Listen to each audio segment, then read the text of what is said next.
नमस्कार दोस्तों। आज की इस वीडियो लेक्चर में हम बजट के ऊपर चर्चा करने वाले हैं और देखने वाले हैं कि किस तरह के पॉइंट्स हमें पता होना चाहिए बजट को लेके। दोस्तों आज हम सरकारी बजट के ऊपर चर्चा करने वाले हैं। दोस्तों हम सभी को पता होना चाहिए कि बजट का मतलब क्या होता है, हमारे पास आमदनी कितनी है और हम खर्चा कितना कर रहे हैं। तो दोस्तों आज इसी वीडियो लेक्चर में हम देखने वाले हैं कि सरकार के पास आय कैसे होती है और सरकार कहाँ कहाँ खर्च करती है। ठीक है, तो चलिए दोस्तों शुरुआत करते हैं आज के वीडियो की। ठीक है, तो बजट के बारे में सबसे पहले यदि हमें पता होना चाहिए वो है दोस्तों दो चीज़ों के बारे में। एक तो दोस्तों सरकार को क्या है, पैसा आता है रेवेन्यू के फॉर्म में और दूसरा आता है पैसा कैपिटल के फॉर्म में। ठीक है, तो दोस्तों रेवेन्यू का मतलब राजस्व होता है और कैपिटल का मतलब पूंजीगत होता है, ये पता होना चाहिए। ठीक है, अब दोस्तों आय को बोलते हैं रेवेन्यू रिसिप्ट और खर्च को बोलते हैं एक्सपेंडिचर। तो दोस्तों दो टर्म हमें विशेष रूप से याद होनी चाहिए, पता होनी चाहिए।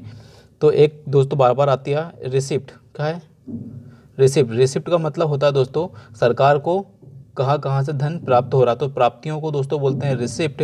और दूसरा बोलते हैं एक्सपेंडिचर। क्या दोस्तों? एक्सपेंडिचर। तो एक्सपेंडिचर का मतलब होता है सरकार जो हमारी खर्च कहाँ कहाँ कर रही है और कैसे कर रही है। तो दो टर्म दोस्तों हमें पता होना चाहिए बजट को लेकर। ठीक है, अब बात करेंगे प्राप्तियों की। तो दोस्तों दो प्रकार की प्राप्तियां होती हैं, एक तो राजस्व प्राप्ति होती है और एक कैपिटल रिसिप्ट हमें देखने को मिलती है। ठीक है,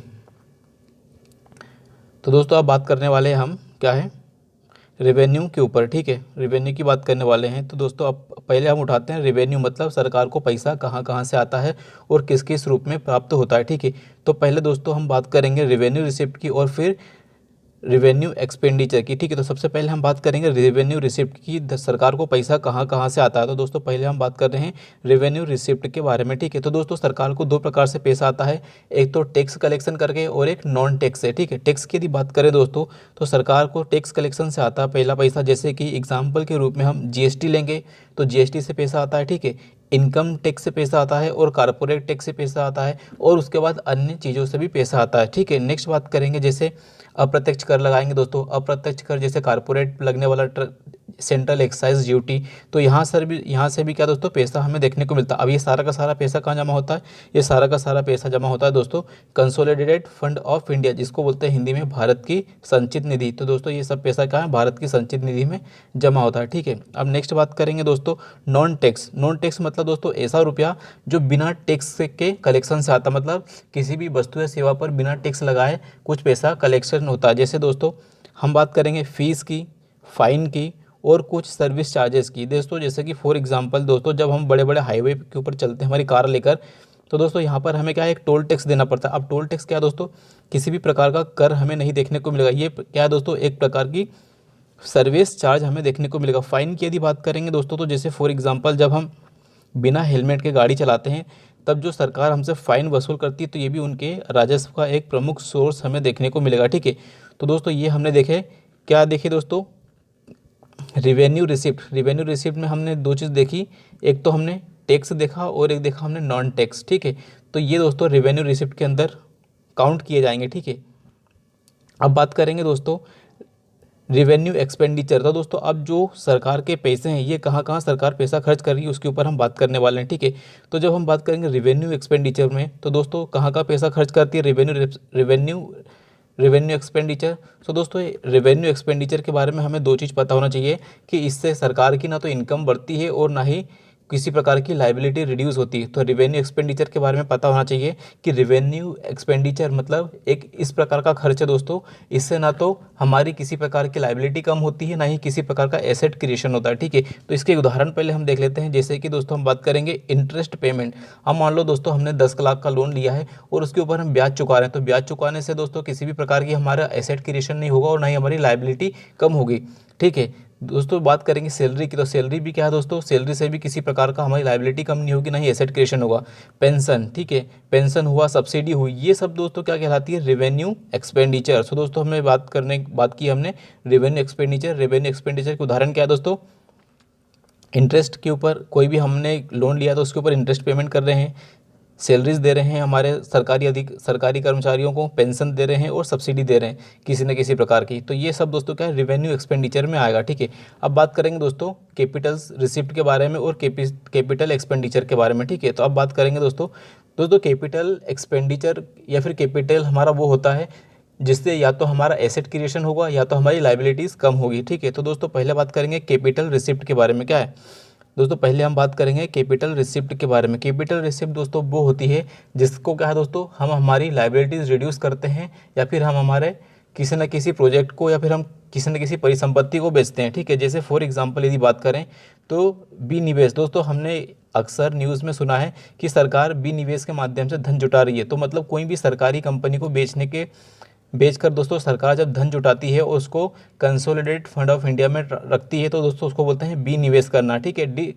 डिसइन्वेस्टमेंट बोलते हैं। और एक होता है दोस्तों स्ट्रेटेजिक डिसइन्वेस्टमेंट। इसमें क्या होता है दोस्तों, रणनीतिक विनिवेश में सरकार का जो मालिकाना हक है वो प्राइवेट कंपनी को चले जाता है। ठीक है, लोन की रिकवरी। तो दोस्तों जो लोन की रिकवरी है ये भी क्या है दोस्तों, हमारी एक कैपिटल रिसिप्ट हमें देखने को मिलेगी और ये भी कंसोलिडेट फंड ऑफ इंडिया में जमा होगी। ठीक है, नेक्स्ट बात करेंगे मार्केट बोरोइंग। सो दोस्तों इससे क्या है, हमारी लाइबिलिटीज़ बढ़ रही है। ठीक है, क्योंकि इसके ऊपर दोस्तों जब हम मार्केट से खर्च करेंगे, मार्केट से क्या पैसा उधार लेंगे, तो उसके ऊपर हमें इंटरेस्ट पेमेंट भी देना पड़ेगा विद प्रिंसिपल। तो ये भी क्या है दोस्तों, हमारा एक प्रकार का कैपिटल ही हमें देखने को मिलेगा। ठीक है, it is not part of revenue. ठीक है, तो मार्केट से जो हमने बोरोइंग करी है वो भी हमारी कैपिटल रिसिप्ट के अंदर हमें जाएगी। ठीक है, तो ये कहाँ से जो कैपिटल की प्राप्तियाँ क्या है दोस्तों, कैपिटल प्राप्तियों का ये उदाहरण हमें देखने को मिलेगा, जैसे कि विनिवेश हुआ, लोन रिकवरी हुई।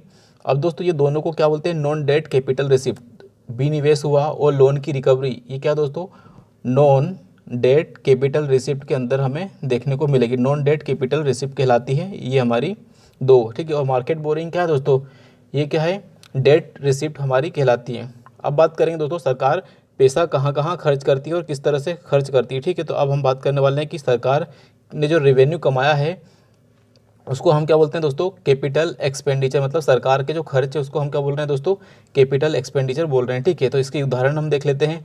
जैसे बात करेंगे क्रिएशन ऑफ पब्लिक एसेट। तो दोस्तों जब भी हम क्रिएशन ऑफ पब्लिक एसेट की बात करेंगे, इसका मतलब है दोस्तों जब भी हम किसी प्रकार की सार्वजनिक परिसंपत्तियों में निवेश करते हैं तो उसको बोलते हैं क्रिएशन ऑफ पब्लिक एसेट। जैसे फॉर एग्जाम्पल कि किसी गांव में सड़क बनवाना या किसी शहर में सड़क बनवाना, ये क्या दोस्तों एक प्रकार का एसेट क्रिएशन है। किसी विद्यालय की बिल्डिंग बनाना, उसके अंदर कंप्यूटर रखना और साथ के साथ दोस्तों हॉस्पिटल बनाना, हॉस्पिटल का इंफ्रास्ट्रक्चर बेहतर करना, तो इसको बोलते हैं दोस्तों क्या है, कैपिटल एक्सपेंडिचर। ठीक है, नेक्स्ट बात करेंगे रिडक्शन इन लाइबिलिटीज़। दोस्तों रिडक्शन इन लाइबिलिटीज़ का मतलब ये होता है दोस्तों कि जब हम किसी लोन पर प्रिंसिपल को चुका देते हैं, प्रिंसिपल के साथ चुका देते हैं। क्या दोस्तों, जब हम किसी लोन को क्या है पूरी तरह से चुकता कर देते हैं। मान लीजिए दोस्तों हमने क्या है IMF से लोन लिया है 1 लाख का, और 1 लाख का लोन अब हमने क्या है ब्याज के साथ पूरा चुका दिया, तो ये क्या है हमारी लाइबिलिटीज़ क्या है रिड्यूस हो गई। अब चूंकि लाइबिलिटीज़ रिड्यूस हो गई तो क्या ये हमारा एक प्रकार का कैपिटल एक्सपेंडिचर हमें देखने को मिलेगा। ठीक है, तो ये दोस्तों हमने देखा कि हमारी कैपिटल रिसिप्ट मतलब कैपिटल प्राप्तियां और कैपिटल एक्सपेंडिचर। ठीक है दोस्तों, अब बात करेंगे सरकारी जो खर्च है उसके बारे में कि इसमें घाटा क्या होता है दोस्तों। ठीक है, अब हम बात करेंगे दोस्तों ये कि सरकारी खर्च करने के तरीके हैं। ठीक है, यहाँ पे हम तरीके की बात कर रहे हैं अभी। तो दोस्तों दो प्रकार से सरकार खर्च करने के दो तरीके होते हैं। पहले तरीके की हम बात कर रहे हैं दोस्तों जिसको बोलते हैं स्कीम एक्सपेंडिचर। क्या दोस्तों, योजना खर्च। क्या दोस्तों, स्कीम एक्सपेंडिचर। और दूसरा है दोस्तों नॉन स्कीम एक्सपेंडिचर। पहली बात करेंगे स्कीम एक्सपेंडिचर की, तो इसमें क्या दोस्तों हमें देखने को मिलेगा कि एक तो हम सेंट्रली स्पॉन्सर्ड स्कीम चलाते हैं और दूसरा हम सेंट्रल सेक्टर स्कीम चलाते हैं। क्या दोस्तों, ये हमें विशेष रूप से याद रखना है। क्या है दोस्तों, एक हम सेंट्रली स्पॉन्सर्ड स्कीम चलाते हैं और दूसरा हम सेंट्रल सेक्टर स्कीम चलाते हैं। दोस्तों सेंट्रली स्पॉन्सर्ड का मतलब ये होता है इसके अंदर राज्यों की भी भागीदारी होगी इसके वित्तीयन में। लेकिन जब सेंट्रल सेक्टर की बात करेंगे दोस्तों, तो सेंट्रल सेक्टर की स्कीम में 100% फंडिंग क्या होती है दोस्तों, केंद्र की हमें देखने को मिलती है। ठीक है, तो ये दोस्तों हमने देखा कि जो स्कीम एक्सपेंडिचर में दो प्रकार के हैं, centrally sponsored and central sector scheme. अब बात करेंगे दोस्तों नॉन स्कीम एक्सपेंडिचर की यदि हम बात करेंगे दोस्तों, तो जो नॉन स्कीम एक्सपेंडिचर है उसके अंदर हम कुछ खर्चों की बात करेंगे, जैसे कि ब्याज का भुगतान। तो दोस्तों जब हम बात करेंगे जो ब्याज का भुगतान है, तो हमारा ब्याज का भुगतान क्या है, एक प्रकार का नॉन स्कीम एक्सपेंडिचर है। सब्सिडी क्या है, सब्सिडी भी एक नॉन स्कीम एक्सपेंडिचर हमें देखने को मिलेगी। यदि हम किसी राज्य को ग्रांट दे रहे हैं या किसी विदेशी को ग्रांट दे रहे हैं, तो ये भी क्या है दोस्तों एक प्रकार की नॉन स्कीम एक्सपेंडिचर हमें देखने को मिलेगा। रक्षा बजट पे दोस्तों यदि हम बढ़ा रहे हैं तो रक्षा के अंदर जो पैसा खर्च कर रहे हैं ये भी हमारा डिफेंस का जो खर्च है वो भी क्या है, नॉन स्कीम हमें देखने को मिलेगा। सैलरी दे रहे हैं और पेंशन, सैलरी और पेंशन यदि हम कर्मचारियों को दे रहे हैं तो ये भी क्या है दोस्तों, हमारी नॉन स्कीम एक्सपेंडिचर में आएगा। तो एक्सपेंडिचर मतलब होता है खर्च करना, ठीक है, कहाँ सरकारें पैसा खर्च कर रही है, ठीक है। अब बात करेंगे दोस्तों कि राजकोषीय घाटा क्या होता है। दोस्तों राजकोषीय घाटा का मतलब सेम वैसा ही है जैसा कि हम हमारे घर में यदि हमारी आय कम है और व्यय ज़्यादा है, जैसे फॉर एग्जांपल दोस्तों हमारे घर में भी हम देखते हैं कि यदि हमारी कमाई क्या है 10,000 रुपये की है और महीने में यदि हम 11,000 रुपये खर्च कर देंगे तो जो 1,000 है वो हमारा क्या है, घाटा हुआ। 1,000 अब हमारे ऊपर क्या है दोस्तों, एक प्रकार का बोझ होगा, एक प्रकार का कर्ज होगा। तो इसी को क्या है, राजकोष में क्या बोलते हैं दोस्तों, सरकारी खर्च में यदि हम एक्स्ट्रा खर्च कर रहे हैं तो इसको बोलते हैं राजकोषीय घाटा, ठीक है। तो राजकोषीय घाटा क्या है दोस्तों, हमने अभी देखा कि जो हमारी कुल व्यय है और कुल आय है यदि ज़्यादा हो जाती है, मतलब कुल हमारी जो कुल व्यय है और कुल आय है उन दोनों के बीच का जो डिफरेंस है दोस्तों वो हमारा सरकारी राजकोषीय घाटा कहलाता है, ठीक है। अब दोस्तों राजकोषीय घाटे में भी क्या है, राजस्व प्लस पूंजीगत व्यय और राजस्व और पूंजीगत खर्च, ये आय हमें देखने को मिलेगी, ठीक है, ये पूंजीगत हमें, ठीक है। तो दोस्तों कुल व्यय मतलब राजस्व व्यय और पूंजीगत व्यय, और कुल आय में भी क्या है दोस्तों, राजस्व आय और पूंजीगत आय दोनों के बीच का जो डिफरेंस होगा वो हमारा राजकोषीय घाटा देखने को मिलेगा। जैसे दोस्तों एक्सपेंडिचर इफ क्या है दोस्तों, यदि हमारा एक्सपेंडिचर अधिक है रेवेन्यू से, मतलब हमारी आय से ज़्यादा खर्चा है, तो ये कहलाता है हमारा राजकोषीय घाटा।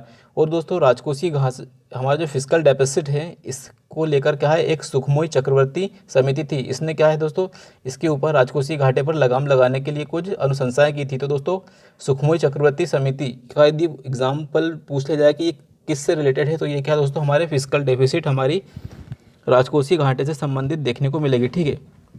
अब बात करेंगे दोस्तों प्राइमरी डेफिसिट क्या होता है। तो प्राइमरी डेफिसिट वह होता है दोस्तों यदि फिस्कल डेफिसिट में से हम ब्याज का भुगतान को घटा दें दोस्तों, क्योंकि हम क्या है लॉन्ग टर्म ब्याज लेते हैं, लॉन्ग टर्म ऋण लेते हैं, मतलब उधार जितने भी हम दोस्तों मार्केट से लेते हैं, हमारी जो सरकारें हैं कभी 3 साल के लिए, 5 साल के लिए, 10 साल के लिए, इस तरह से दोस्तों मार्केट से बोरोइंग करती है। तो दोस्तों यदि ये ब्याज को हटा दिया जाए तो इस ब्याज को हटाने के बाद क्या है दोस्तों, ब्याज के भुगतान को हटाने के बाद जो डेफिसिट हमें देखने को मिलता है उसको हम बोलते हैं प्राइमरी बजट डेफिसिट, ठीक है।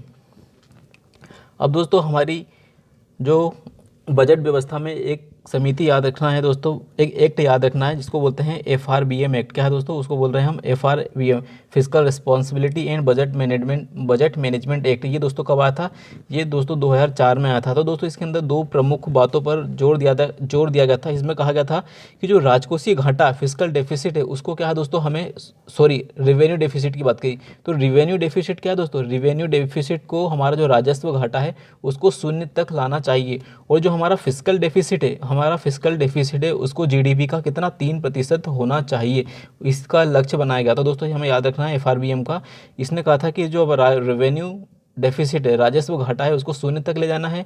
और जो हमारा फिजिकल डेफिसिट है, हमारा क्या दोस्तों, जो फिजिकल डेफिसिट है उसको जीडीपी का 3% तक ले जाना चाहिए। अब दोस्तों जो FRBM एक्ट था उसको रिव्यू करने के लिए एक समिति का गठन किया गया था, ठीक है, FRBM रिव्यू समिति, जिसके अध्यक्ष कौन थे दोस्तों, जिनके अध्यक्ष थे NKC थे। इन्होंने भी कुछ प्रमुख अनुशंसाएं की, जैसे कि उन्होंने भी कहा था कि जो हमारा फिजिकल डेफिसिट है उसको जीडीपी का 3% होना चाहिए। लेकिन यदि वर्तमान की बात करें तो वर्तमान का हमारा लक्ष्य कितना है दोस्तों, 3.1% हमें देखने को मिलेगा।